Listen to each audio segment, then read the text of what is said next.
Welcome back. We have dealt in detail the concept of rank correlation and its application cases. Let us go with the further cases that comes under the correlation category.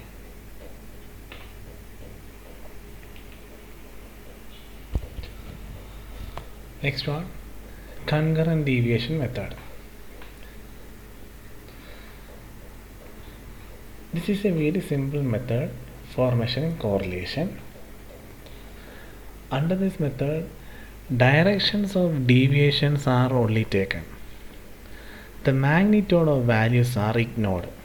So this method is useful when we are interested in studying correlation between two variables in a casual manner and are not interested in precision. Under this method, the nature of correlation is known from the direction of change in the value of variable.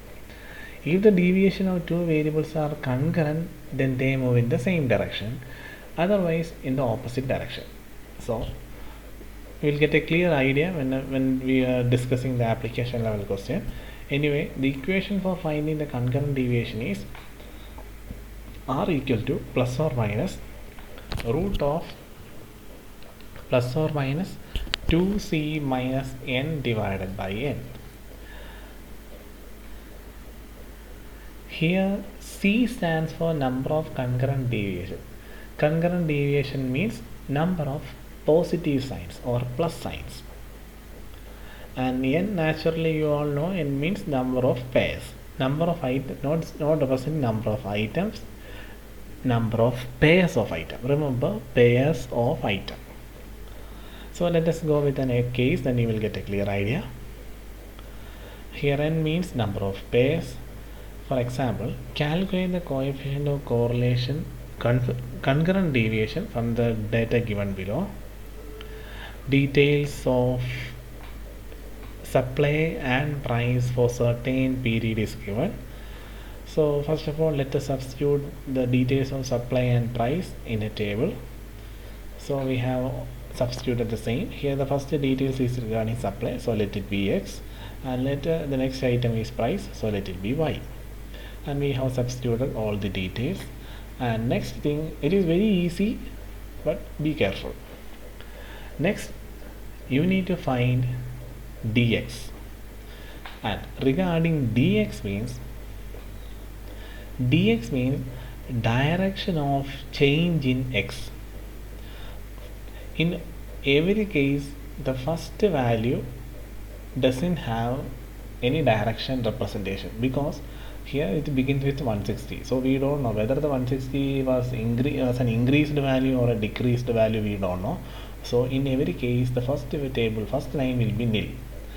Second line, if you can see that previously it was 160, now it's 164. It means the number or the value has increased.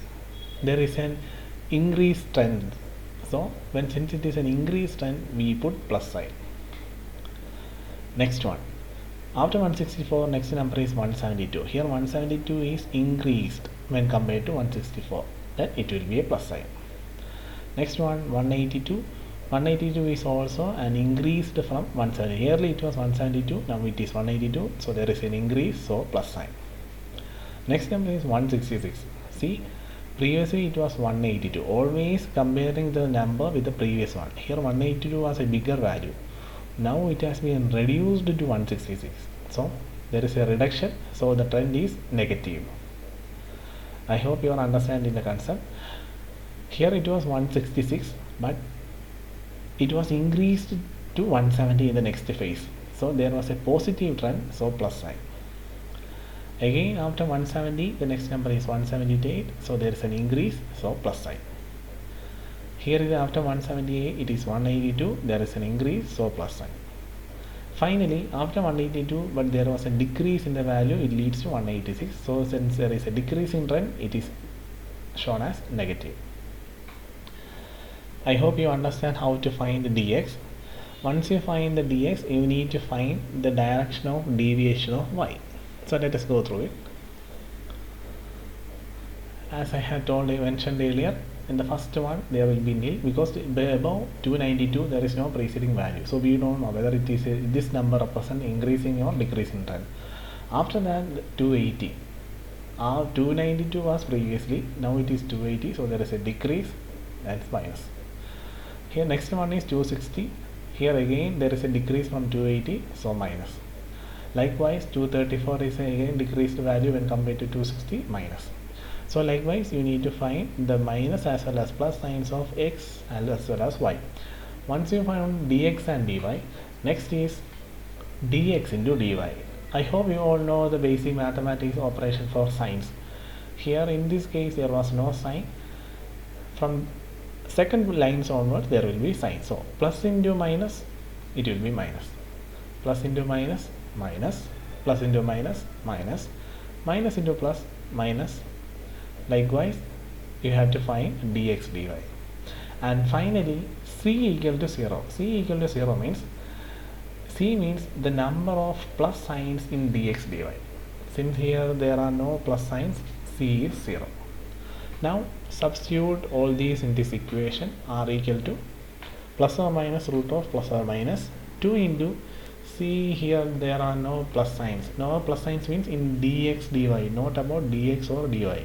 In dx dy there have to be plus signs. Number of plus signs is represented by C. Since there are no plus signs, C is 0, minus n. Remember 1, 2, 3, 4, 5, 6, 7, 8, 9. Here there are 9 items, but here n is taken as the number of pairs. That means, see, if you check the pair signs of the pairs, you can see that 1 set, 2, 3, 4, 5, 6, 7, 8. Only 8 pairs of signs are there. So n means number of pairs having signs. So always there will be one number deducting in case of n. So here there are total 9 items. Since the first one doesn't have any signs, n will be 8. So by using the basic mathematical operation, you will get plus or minus root of plus or minus 1, finally minus 1. And remember, regarding the sign of the number, there is a rule regarding the sign of the number. Increase in the value is denoted by plus sign and decrease by minus sign. As we have done the same case, I hope you understand that concept. The first value doesn't have plus or minus sign, because for putting the plus or minus sign, you need to have a number preceding the particular number. Here above 160 there is nothing, and above 292 there is nothing. So there will be no signs for the first two set. R is positive. See, R is positive when 2c is greater than n. See, 2c, 2 into 0 greater than n. In this case 2c is 0 and n is bigger. So RC is positive, 2c greater than. Since here 2c is 0, here naturally the number is negative. See, R is negative when 2c is less than n. So it's better you remember this rule and put the sign accordingly. You may find it confusing that here it is plus or minus, here it is plus or minus, here it is also minus. So sometimes you may end up in a careless mistake. It's better remember this rule and do the sign or put the sign to the certain number according to the rule specified here. It will be much better if you follow that step.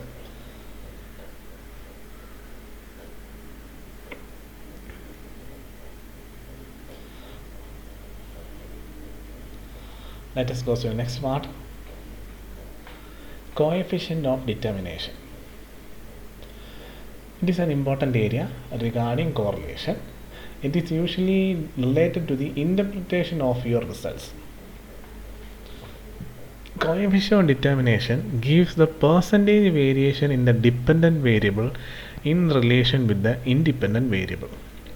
In other words, coefficient of determination gives the ratio of the explained variance to the total variance. The coefficient of determination is the square of correlation of coefficient. Usually coefficient of determination is represented by R square. And why there is a square, why we are taking the square of r, and how that represent the percentage relationship between variables. The correlation coefficient of determination is much useful and better measure of interpreting the value of r. Coefficient of determination states what percentage of variation in the dependent variable is explained by independent variable. For example, if the value of r is 0.8, we cannot conclude that it represents 80% of the value of the variation in the dependent variable due to the variation in the independent variable. That is wrong. Never think like that. Actually, if the r is 0.8, you need to take the square. Then if you take the square, you will get 0.64. So that means 64%. So the coefficient of determination in this case is 64% of the variation in the dependent variable has been explained by the independent variable. So this is how you need to interpret. When you found r equal to 0.8, doesn't mean that it represents 80% of correlation between two variables. You need to take the square, and on the basis of that squared value only you need to take the percentage. This one is wrong. This one is correct. So you have to do accordingly. We will discuss with another example, then you will get a clear picture. When comparing two correlation coefficients like 0.4 and 0.8, you can see that here 0.8 is bigger value, 0.4 is bigger value. So you can write as 0.8 is greater than 0.4 and represent 2 times. Never do like that. It is wrong. It is a mistake. Never do like that. Once you found the value of r, you need to take the square of r. Then only on the basis of that squared value only you can decide whether there is a relationship or what is the extent of relationship. So here 4 and 0.8, you need to take the square, then it will be 0.16 and 0.64. Here on the computation you can see that there is a 4 times difference between these two ratios. That is correct. This is how you need to take the decision. If you are asked to find relationship or percentage relationship or comparison between r, never take interpretation on the basis of the pure r value. That decision has to be made on the basis of coefficient of determination. For this purpose only coefficient of determination is applicable in decision making. Next one, coefficient of non-determination. Remember, coefficient of determination is r square. Coefficient of non-determination is 1 minus r square. It is very simple. For example, here we have said that r is 0.8. So if you take the square, you will get 64%. So 64% is the correct relationship between two variables. The meaning of that is that a change in one variable, and that change is 64% change in one variable is caused due to the 64% change in another variable.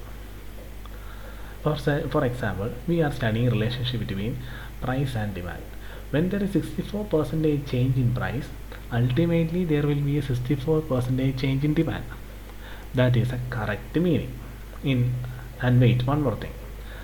Out of 100, 64% represents change in one due to the change in another.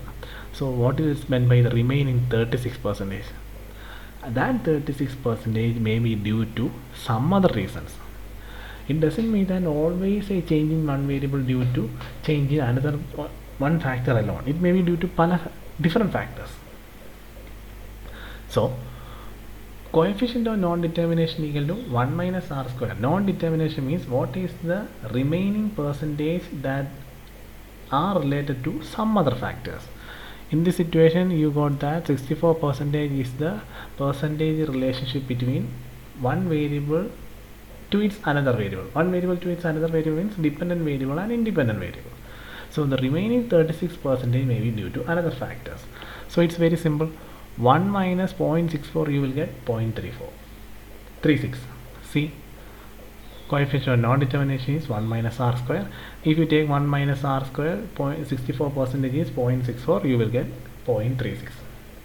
That is the concept. It's very simple. So that is the meaning of coefficient of non-determination. Sometimes in the question you may be asked to find correlation as well as coefficient of determination, and at the same time coefficient of non-determination. So it's very easy. Next one, coefficient of alienation. It is almost similar to the coefficient of determination.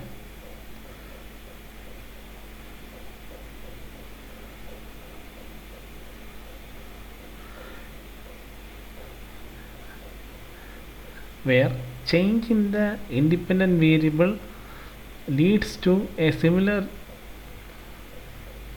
change in the dependent variable. We have learned that part, but that change may be due to some other factors.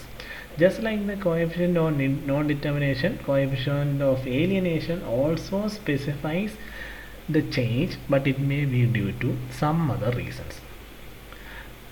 It studies the relationship between dependent or independent items with some other factors, not between dependent and independent variables.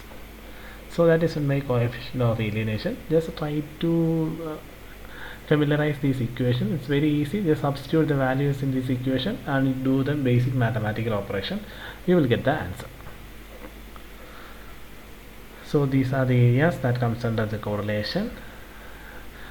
Next one, the uses of correlation.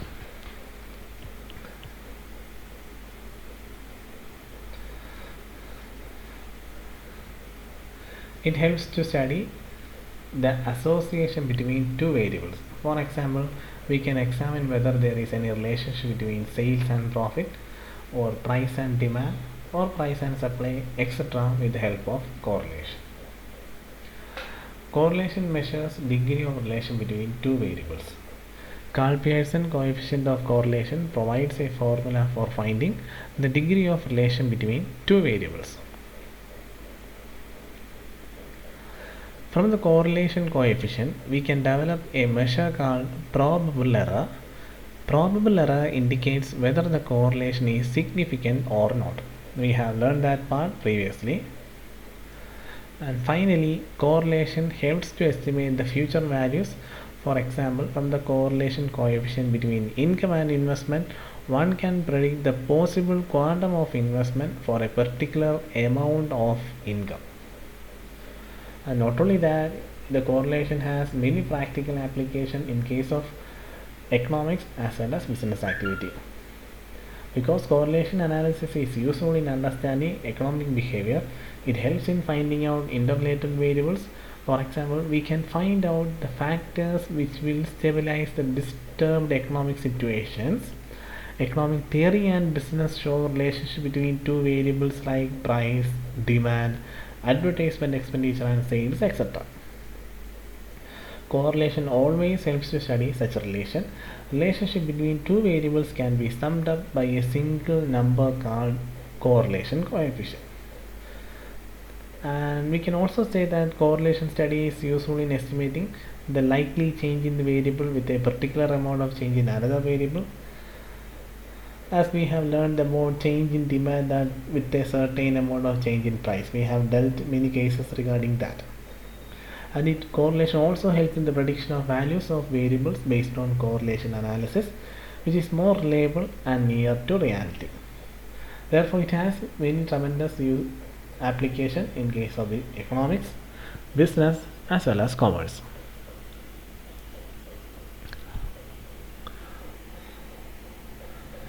We will discuss about the further cases under correlation in the coming sessions. In that case, we will be discussing many application level situations and some methodological aspects that comes under the same category.